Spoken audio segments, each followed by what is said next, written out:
Hi, welcome to The Mouse and the Motorcycle by Beverly Cleary. When an adventurous young mouse discovers that he can ride a motorcycle, anything could happen. Let's get started. Chapter 1. Here we go, the new guests. Keith, the boy in the rumpled shorts and shirt, didn't know he was being watched as he entered room 215 of the Mountain View Inn. Neither did his mother and father, who both looked hot and tired. They had come from Ohio and for 5 days had driven across plains and deserts and over mountains to the old hotel in the California foothills, 25 miles from Highway 40. The fourth person entering room 215 may have known he was being watched, but he didn't care. He was Matt, 60 if he was a day, who at the moment was the bellboy.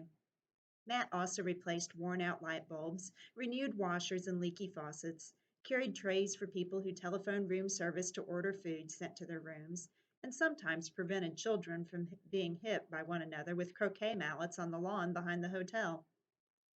Now Matt's right shoulder sagged with the weight of one of the bags he was carrying. "Here you are, Mr. Gridley, rooms 215 and 216," he said, setting the smaller of the bags on a luggage rack at the foot of the double bed before he opened a door into the other room. "I expect you and Mrs. Gridley will want room 216. It has a corner room with twin beds and a private bath." He carried the heavy bag into the next room where he could be heard opening windows. Outside, a chipmunk chattered in a pine tree and a chickadee whistled. Beep, beep, beep. The boy's mother looked critically around the room 215, and she whispered, "I think we should drive back to the main highway. There must be a motel with a vacancy sign someplace. We didn't look long enough." "Not another mile," answered the father. "I'm not driving another mile on a California highway on a holiday weekend. Did you see the way that truck almost forced us off the road?" "Dad, did you see those two fellows on motorcycles?" began the boy, and then he stopped, realizing he should not interrupt a good argument. "But the place is so old," protested the boy's mother, "and we have only 3 weeks for our whole trip. We'd planned to spend the 4th of July weekend in San Francisco. We wanted to show Keith as much of the United States as we could." "San Francisco will have to wait, and this is part of the United States.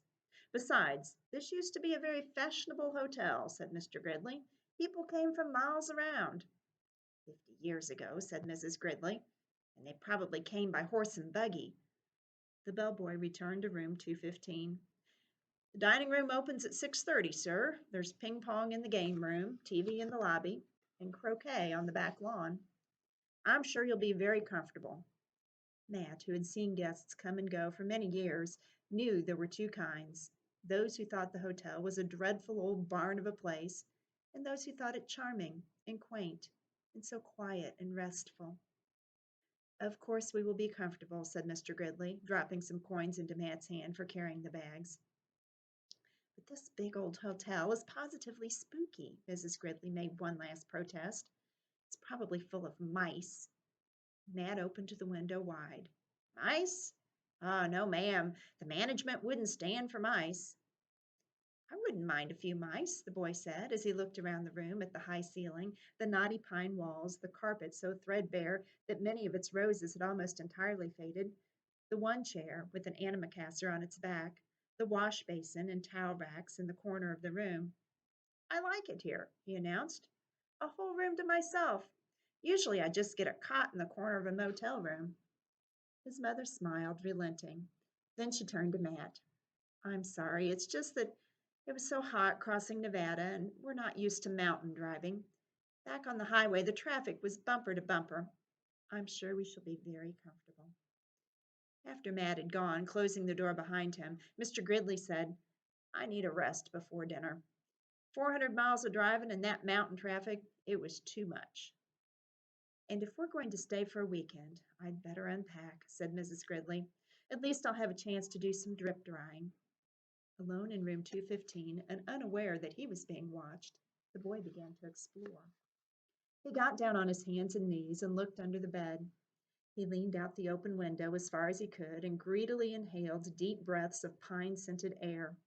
He turned the hot and cold water on and off in the wash basin and slipped one of the small bars of paper-wrapped soap into his pocket. Under the window, he discovered a knot hole in the pine wall down by the floor, and squatting, he poked his finger into the hole. When he felt nothing inside, he lost interest. Next, Keith opened his suitcase and took out an apple and several small cars, a sedan, a sports car, an ambulance about 6 inches long, and a red motorcycle half the length of the cars, which he dropped on the striped bedspread before he bit into the apple. He ate the apple noisily in big chomping bites, and then he laid the core on the bedside table between the lamp and the telephone. Keith began to play, running his cars up and down the bedspread, pretending that the stripes on the bedspread were highways and making noises with his mouth. Vroom, vroom for the sports car, wee for the ambulance, and vroom, vroom for the motorcycle, up and down the stripes. Once Keith stopped suddenly and looked quickly around the room as if he expected to see something or someone, but when he saw nothing unusual, he returned to his cars. Vroom, vroom, bang, crash. The sports car hit the sedan and rolled over off the highway. The motorcycle came roaring to the scene of the crash. Keith, his mother called from the next room, time to get washed for dinner. Okay.